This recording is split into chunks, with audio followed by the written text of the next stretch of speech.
d'accord là encore avec ce que dit Jacques Toubon, c'est-à-dire que, comme je disais qu'il fallait toujours s'en référer aux principes, nous avons maintenant un bloc de constitutionnalité, hein, pour parler comme les spécialistes, qui comprend l'intégralité de la Déclaration des droits de l'homme et du citoyen de 1789.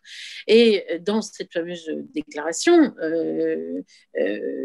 qui est donc tout entière contenue dorénavant, et depuis pas mal d'années maintenant, dans notre bloc de constitutionnalité, ainsi que le préambule de la Constitution de 1946, un certain nombre de lois fondatrices de la Troisième République également, eh bien, finalement, du point de vue de la juriste que je suis, il n'y aurait pas tellement d'intérêt à voir inscrite cette liberté de manifester dans la Constitution, puisqu'elle y est déjà. Hein, l'article 10 de la Déclaration des droits de l'homme et des citoyens de 1789 dit que tout citoyen a le droit de manifester. Alors, c'est évidemment daté, mais il faut aussi garder cet héritage historique, puisqu'il est indiqué toute manifestation publique d'une opinion, même religieuse, est-il indiqué, hein,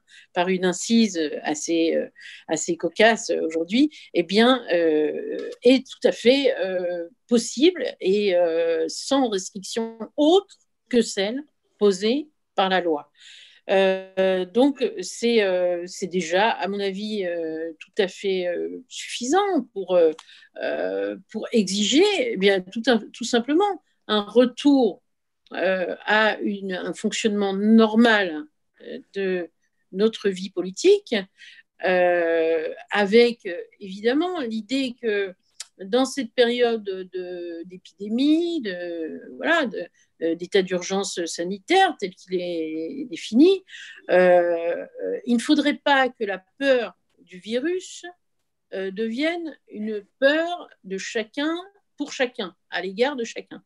Et c'est quand même un peu ce qui est, ce qui est à l'œuvre depuis mars 2020. Je m'explique. Nous avons aujourd'hui l'émergence d'une figure assez singulière, finalement, du délinquant sanitaire, puisque le Conseil constitutionnel a validé l'article de loi qui permet de poursuivre et de poursuivre pénalement et d'appliquer jusqu'à 6 mois de prison et 3 750 € d'amende lorsque une personne, au bout de 3 interpellations pour le même motif, se voit reprocher le non-respect des mesures sanitaires prises donc par le pouvoir exécutif.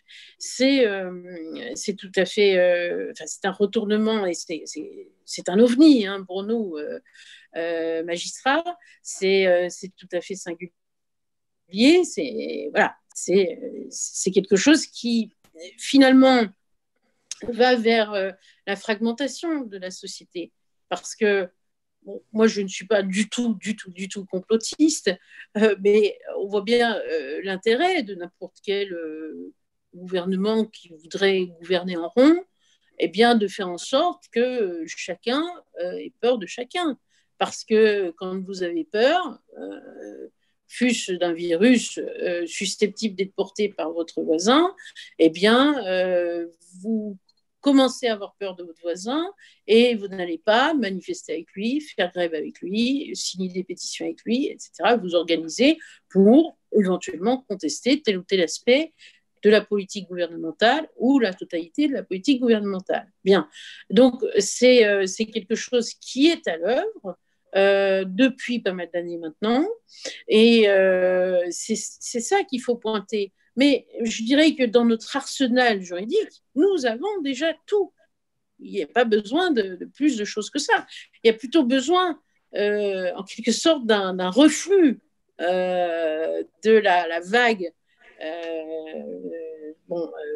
qui a fait avancer la logique sécuritaire, la logique uniquement pénalisante.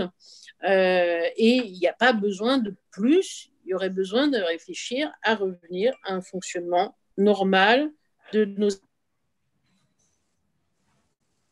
institutions, et en ajoutant à cela qu'évidemment, comme je le disais tout à l'heure, liberté, égalité, fraternité, c'est un seul bloc, encore une fois. Et j'insiste sur le fait que la liberté sans les deux autres mots, c'est assez vain. Alors, je le dis parce qu'on peut nous dire, mais tout de même, vous avez encore la liberté, oui, c'est vrai, de sortir de chez vous, enfin, depuis la fin du confinement, quand bon vous semble, avec un certain nombre de mesures qu'on comprend tout à fait, de gestes barrières qu'on comprend tout à fait. Oui, c'est vrai, mais la question de l'exercice plein et entier de la liberté, c'est ça qui doit aujourd'hui nous préoccuper, avec, encore une fois aussi, la question de l'altruisme. Et là, c'est plus la question de la fraternité, hein, la question de l'altruisme qui doit nous pousser à faire attention à l'autre, hein, dans cette situation d'état d'urgence sanitaire. Et la question de l'égalité, eh bien ça, évidemment, moi, je me rattache à une philosophie qu'on peut éventuellement appeler marxiste ou néo-marxiste, qui considère que la liberté, lorsqu'on n'a pas les moyens réels d'exister et d'existence, bon, est sacrément entamée, voilà. Donc, et bridée, on va dire.